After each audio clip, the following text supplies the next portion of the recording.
In this video, I posted pre-live stream clips circulating, pre-leaks of the finale. I praised this show for not tying every loose end before they went on to sloppily tie as many loose ends I don't give a shit about as they possibly could this finale. I shouldn't have assumed. I made an ass out of you and Ming. That's it! The best part! Yeah, that's just my intro. This was not the best part. To me, this finale was the second worst part. The first worst part were those live stream clips circulating. Holy shit, between episode 8 and this finale, the fandom fell apart. I completely understand why people wouldn't want to be associated with this fandom. I will very hypocritically say, I do hope people are able to share and open up about media they love just as much as they hate this show or Glitch as a whole. People are even writing off indie animation as a whole just because of this show, which makes me feel like abstracting. I will say I do feel like my last Amazing Digital Circus video on this channel was misunderstood. People will think this video right here and the last one I made are antithetical to each other, but I don't think that's the case. People are going to disagree with opinions about characters and plot points, and that's okay. And I do still think the best way to critique something is to find the few things you like, and as opposed to just exclusively focusing on what you hate, instead focus on the why you didn't like it and how you change it. But again, my word isn't gospel.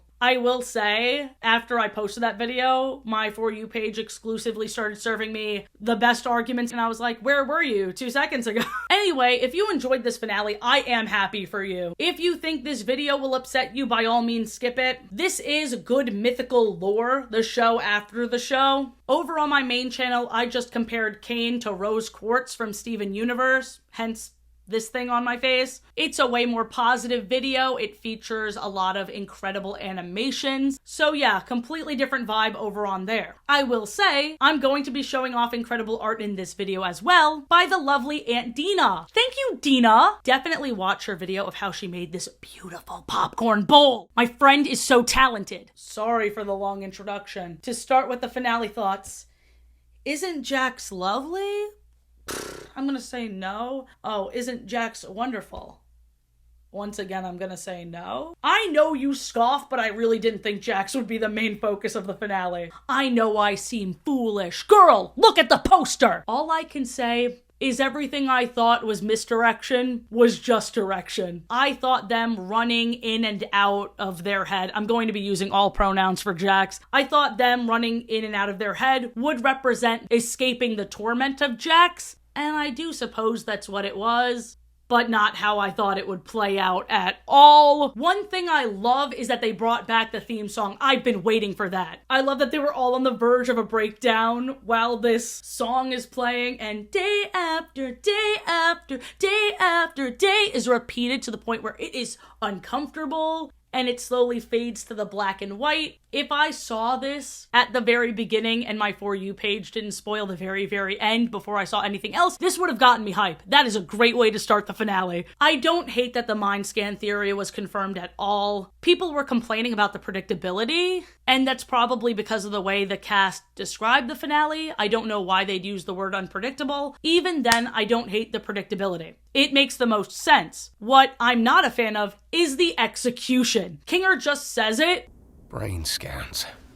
Huh? Scratch was trying to make a brain scanner. Oh, by the way, Scratch was trying to create mind scans. Black Mirror has explored the whole digital clone who thinks they're original thing before. I just didn't realize this would be the first step in the closure they needed to mourn their previous lives. I thought that would have taken much longer. I think my disappointment only increased as the episode went on, because this whole explosive cry fight in the opening was par for the course. Pretty much exactly what I was expecting. If I were to rewrite this reveal, I'd want a lot more action. More time lingering on the circus falling apart and the absence of Cain before Kinger brings up something like, oh, the game storage room. A way for us to see flashbacks and valuable information without Kinger just saying it. People have been calling him the exposition dump grandpa, and never has that been truer than now. Brain scans. Maybe Cain's office could have been a place they searched for this information. Having a big revelation in the same room they were deceived would have been a great 180. It would have been fun. It would have been nice to see them discover something together. I also think seeing the flashbacks this way makes more sense than them jumping into a character's head via a hug.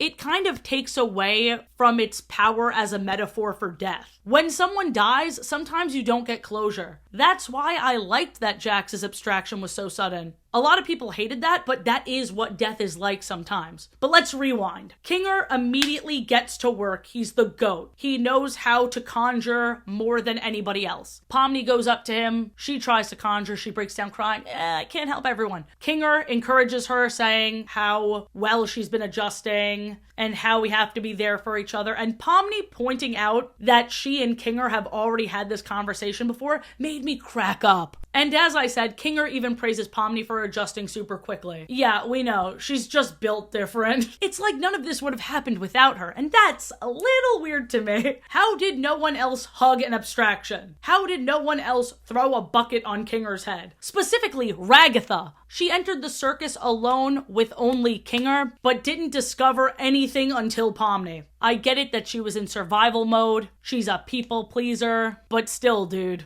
The entirety of her character has turned into, Pomni's right. She's right about everything, and I'm in love with her. The group learns to conjure via montage, but Jax retracts and abstracts off screen. Everyone has a problem with this, but once again, I say, I understand why. The most frustrating thing to me is something I see no one talking about. They're just watching the abstraction casually. I know we don't know how much time has passed, but when Kaufmo abstracted in the first episode, everyone was running. Ragatha was body slammed and glitching and begging Pomni to get Kane. So the moment Kane was deleted, episode 8, I thought, where's the cellar? Whoever abstracts next, most likely Jax, is not going to Kane's cellar. They won't be contained. I thought that would lead to a lot of action, a lot of horror. Even later on in the finale, when we see Ribbit's abstraction, from Jax's perspective, it was just like Kaufmo's. It was horrifying. Not only because you lost a friend, not only because it acts as a reminder that this is what will happen to you if you give up, but also because they're fast, strong, multi-eyed turds that can hurt you. But here in the beginning of our finale,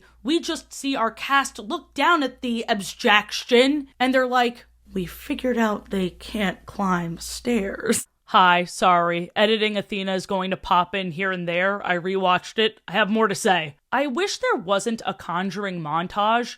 Them learning this feels like it should have been a whole episode. They rushed through important plot points to speedrun as many mental health crises we've already seen as possible. This is going to come across as very harsh, and it's also fully a matter of opinion, but I hate the song they chose. And Pomni's random ass voiceover kills me. I wish I'd pried a little more.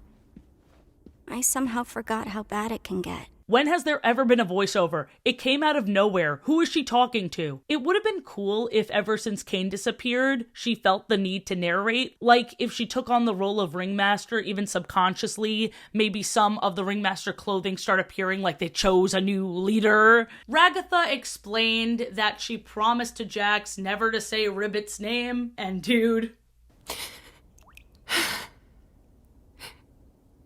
Ribbit. Her name was Ribbit. I wish Gooseworks didn't reveal Ribbit's name so early, because Ragatha dropping that would have cracked me up. These goofy-ass names being said in such a traumatized way is amazing. Oingo Boingo. Her name was Oingo Boingo. So Ragatha and Pomni have a gay-ass moment. Happy Pride. I would have lived for it if it made any sense at all. You're my closest friend. Dude, since when? Genuinely. They walk in different directions, and it feels like half of the runtime is now dedicated to that sapphic eye contact. The ship itself, great. But just like the rest of the finale, it did not feel earned. You're one of the best things that happened to me since I entered the circus? Damn, Ragatha, that's sad because she really wasn't there for you at all. Pomni jumping into Jax's mind via hug not only reminded me of Pearl from the episode Single Pale Rose, but it also reminded me of Horse in the finale of Centaur World. But what rocks about that finale is that we knew nothing about the Nowhere King. Everything we find out about Jax is stuff I kinda already knew about her. But let's go in order. I will say all the doors, all the different versions of Jax was probably my favorite part. It was uncomfortable to watch, but I feel like, okay, first of all, we have him strangling Pomni. That was not Pomni. Pomni was still outside of the door looking in. We saw the same thing happen when we enter the scenario in which Zubul dies and that door opens up. There's a Pomni in there and our Pomni that jumped inside his mind. Pomni did not get choked. She witnessed herself getting choked, which is still very scary, don't get me wrong. It was very creepy. But she never uttered the line, "I can help you, I can save you." You need me. I can fix you. Oh, Jesus. That's worse than I remembered. That is what Jax thinks of Pomni. I think every door that was crossed out shows us the ways in which Jax is opposite from the character that died. So the first one we saw is Ragatha dead. We see Pomni act as a friend to Jax in a similar way that Ribbit did, in a similar way that Ragatha did. And even though Ragatha never snaps no matter how much she's pushed, we see Jax is the opposite. Then we see Zubul's death, and it's very clear that Jax is envious of their gender expression. Jax wants to be Zubul so fucking bad. That's why they were wearing that maid outfit and flirting with Zubul's girlfriend. Everyone was like, oh my gosh, this is how Jax sees Gangle. No, this is Jax trying to steal Zubul's life weirdly. Aren't you supposed to be mad about your ability to change your body or something? What she sees in Zubul is something she feels like she will never have herself. Self-acceptance, the honesty of opening up. Next we have if Gangle dies. Gangle is the sad one. Gangle is very honest about her emotions. Jax is not honest about their emotions. They take it to extremes, so no one knows what they're feeling ever. So to reiterate, Ragatha's kindness, flip it on its head. Jax is not kind, very aggressive. Jax wishes he was more like Zubul and the freedom they've allowed themselves to have in expression, in the way they love. Gangle, they will never show sadness. They will never show fear. Kinger doesn't have a room because Jax knows fucking nothing about Kinger. That's why Jax had that breakdown in episode 8. Oh my god, it's real. Yeah, buddy. Believe it or not, I didn't have a problem with any of that except for the idea that Pomni jumped into Jax's head to begin with. But once we were there, the many different versions of Jax, locking things away, the different versions, the piano playing, didn't have a problem with it. I love this static in a bottle visual. Ooh, fun. It's visually an absolute masterpiece. I think the writer's room needed to be bigger. I really could have done without the Ribbit dead wife montage. Ribbit's voice actor, amazing job, but if I'm being honest, I feel like I already knew what happened between Jax and Ribbit. They were laying it on pretty thick. So, watching it play out, yeah, I mean, if this wasn't the finale, it could have been nice to see, but since it was the finale, I was a bit frustrated because I already knew. Another crazy thing to say, Ribbit with the arched back during this emotional moment, hilarious. I don't think they meant for it to be, but it is. I mean, can you imagine? I'm sorry if I pushed you too hard. I'll leave you alone and die, I guess. Loved seeing Jax's true reaction to Kaufmo, because if you plug that into the first episode, it completely changes the mood. We were left in the dark about how Jax feels, as much as the rest of the circus was. Good time. The live-action silhouette of the mother on the ground that turns into Pomni because he too pushed her away. I love it, and I love that we see the difference between, for whatever reason, Pomni's care is unconditional, but Jax's mother's love was not. Here's the thing, as much as people hate Jax as a character, I don't know why they're going out of their way to defend Jax's mom. It's clear she wasn't a good person. You can't take out your failed marriage on your kid. I mean, I guess you can, but you shouldn't. Then Pomni gives Jax a big fat hug, and it doesn't matter, because Jax is dead already. I will say, even though Jax annoys me, the worst I've ever felt for her is when she said, I don't want to go. Like, oof. Having this awareness of just how much you sabotaged yourself after it's too late, after you're too far gone. Woof. You know what's crazy? So, in my Letterboxd review, I called the circus the most forgiving group of chuckle fucks to ever exist, and I really do stand by that. But there are some people that act as if they didn't do enough. Whoa. If Jax was going to have a redemption, the series would have been way longer, and Jax would have been the one to initiate it. They were rebuilding their own lives. They are not responsible for the choices Jax makes. And also, a lot of things can be going on in your head, but you are left with how you treat people and the way people remember you. Not everyone is going to be as nice as the people in the circus and be like, well, they were dealing with a lot. You guys were too. I just feel like people will be there for you as much as they are capable. I feel like you shouldn't treat your friends like social workers. Like, yes, you shouldn't treat your friends like burdens as well, but is Jax friends with anyone here? I don't know. I saw like one review that said, oh yeah, they all gave up on Jax. When did that happen? They were just focused on their own lives. I feel like no one in this circus could have done anything better unless they were like, hey Jax, don't leave, which is what they were doing all of episode 8. Sorry they were shocked by the circus crumbling and the realization that they're all not really themselves. How much more could they have done, truly? The hand saving Pomni is like what we saw at the end of the second episode. They all feel so guilty about Jax, but they were all so nice to him, as I just said. You can't save someone that doesn't want to be saved. I get that guilt and grief aren't logical, but this show choosing to spend so much time on Jax feels redundant to me. I don't know. I was like, and why does everyone have to be sad? What if somebody isn't? And again, like I said, grief isn't logical, but there's so many characters. I mean, I feel like Kinger kind of didn't give a shit.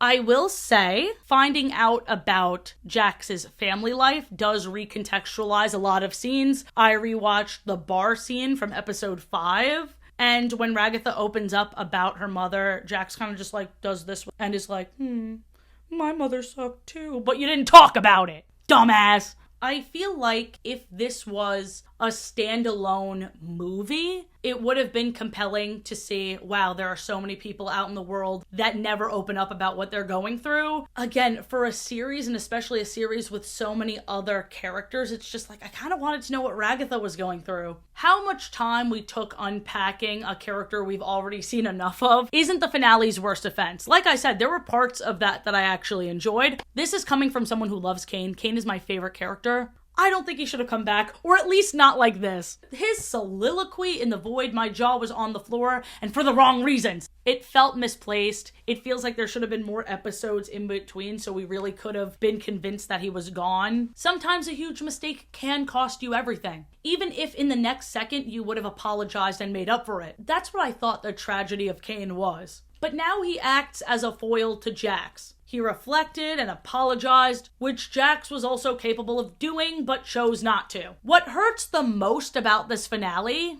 is that it would be different if I hated it, but I didn't know what they were going for, and I was confused. I know what they were going for, and it has potential, but I would have done it differently. I do like the idea of a character representing growth and redemption. This show needed way more than 9 episodes. I would like to hear if there was a reason for 9 episodes, or if it was just like, that's how much I wanted to do.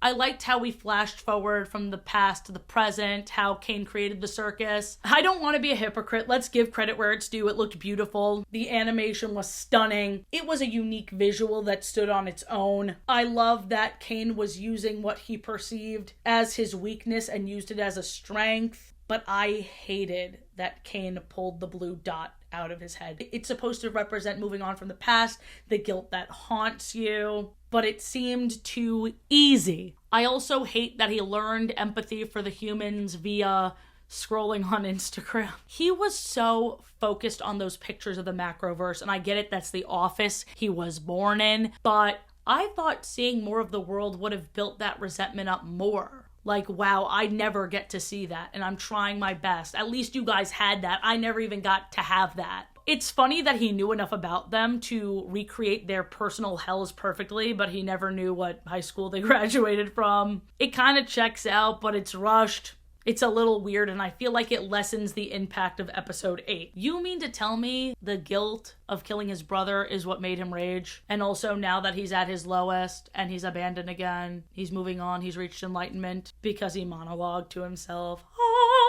In my Letterboxd review, I wrote, just unpush your mom, Jax, you idiot. Because it was too simple. I get that everyone can move on, everyone can take responsibility for themselves and choose to be the best version of themselves at any time, but I feel like I would have written that internal conflict differently. I know that we just went from Jax's brain, which was very scattered. I feel like the moment I saw that door, I thought the door was going to be a false reality. Like Kane accidentally conjured. He didn't realize that behind this door was a fake version of the humans he loves so much. I feel like I would have loved to see Kane see a version of the circus where Kinger abstracts. He doesn't really, but Kane is convinced he did. Because he accidentally conjured. He made like a whole false reality. He has to grapple with that. Like, oh my gosh, I lashed out and now someone who I've been there with from the beginning is gone. Not only does he feel like he failed them, but he also will genuinely miss this human.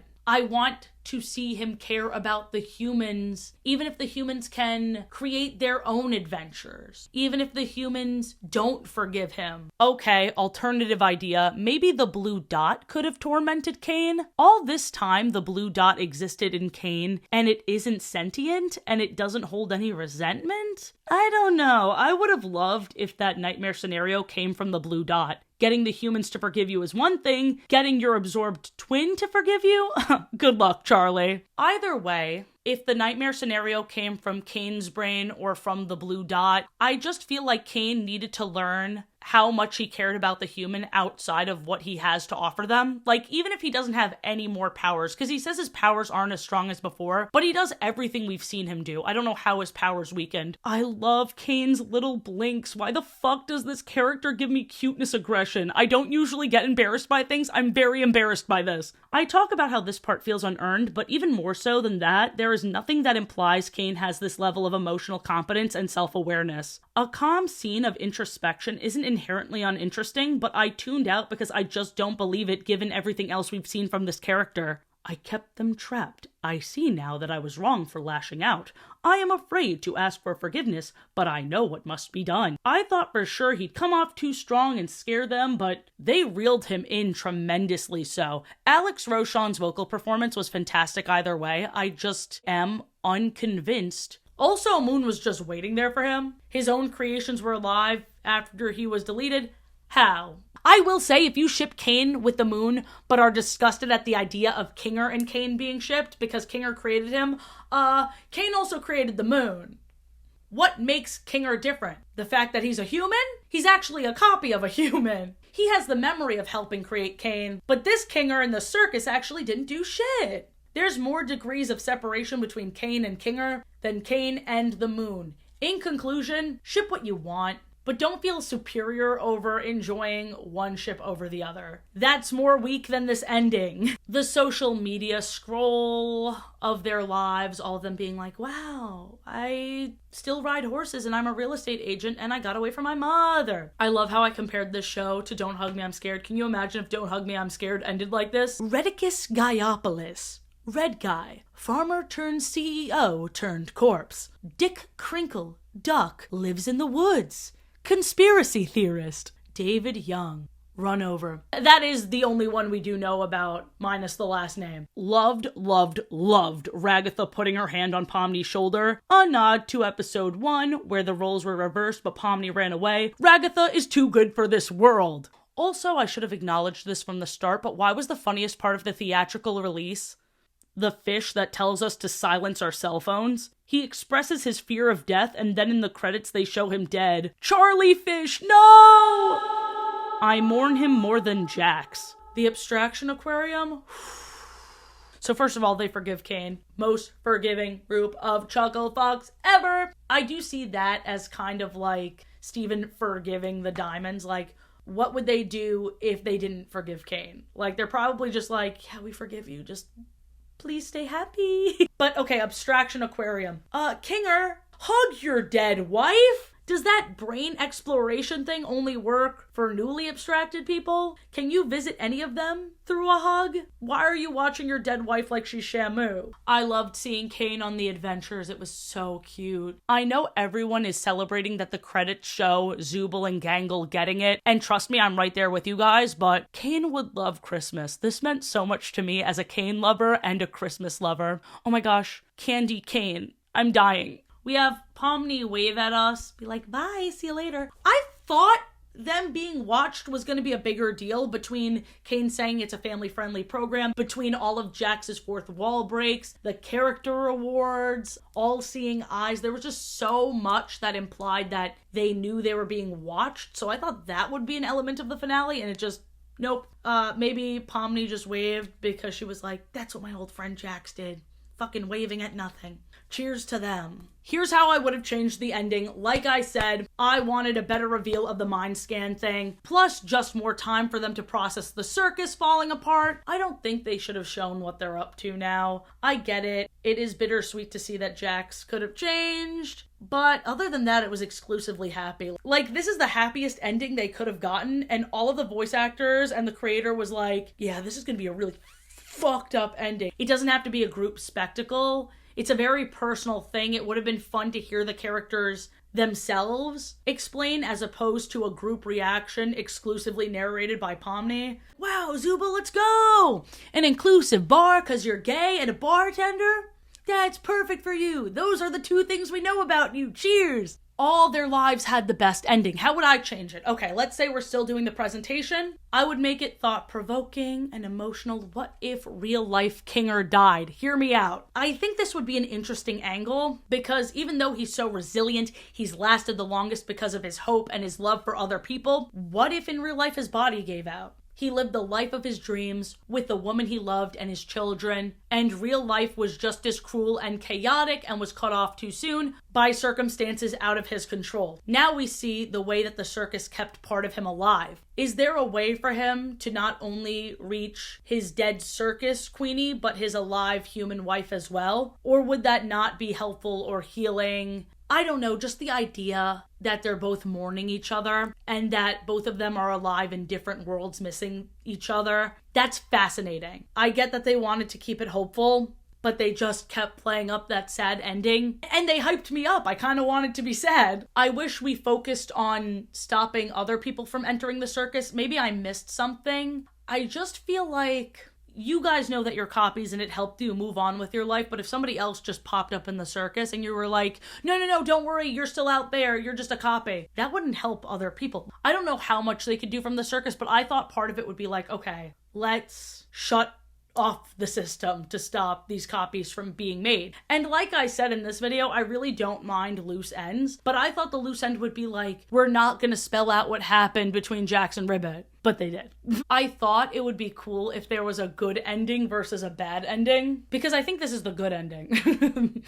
I'm sorry, Jax fans. I'm sorry. I just saw that he was going to abstract from like episode 6 onward, so I thought they would give us more than the inevitable. And again, everyone's like, no, it would have been more unpredictable and more hopeful if he survived. But Jax would have to take those steps. And they weren't, you know? I feel like the series would have to be at least double as long for a Jax survival redemption arc to be anywhere near convincing. If you enjoyed the finale, I love that for you. These are just my thoughts. I also want to normalize people changing their mind. I feel like I'm gonna get a lot of comments that are like, oh, the amazing digital switch up. And I'm going to be so serious. I wanted to like the finale. I loved every episode up until the finale. Episode 8 was my favorite, to the point where I felt like I had to defend the series. A week or two after the pilot dropped, I transformed into Kane. I look back fondly at the good times I had with this show, but I'm not going to twist myself into knots to convince myself I liked an ending when I didn't. I don't think it was done in the best way. I know what they were going for. I still don't really like it. And you know what? It's not the end of the world. That was something else I talked about in my ever so slightly poorly aged video. People having different opinions on a show is normal. I don't feel morally superior over hating the ending. The thing I do feel superior over is how I treat real people. I also don't like that some of the voice actors are blaming people not liking the finale on theory brain. Ooh, if you didn't have so much time in between episodes for you to go off and theorize. I go into these things doing it for fun, knowing that most of the things I say, if not all of the things I say, are going to be wrong. But like, I took in the themes. I knew what you were going for. I still didn't like it, and that's okay. And that's okay. If you want a more positive video, I once again plug the Cain versus Rose Quartz video. Thank you so much again to Aunt Dena. Please, oh please support Aunt Dena, one of my favorite channels on YouTube. If you enjoyed the finale, please let me know why. I want to know. Okay, bye.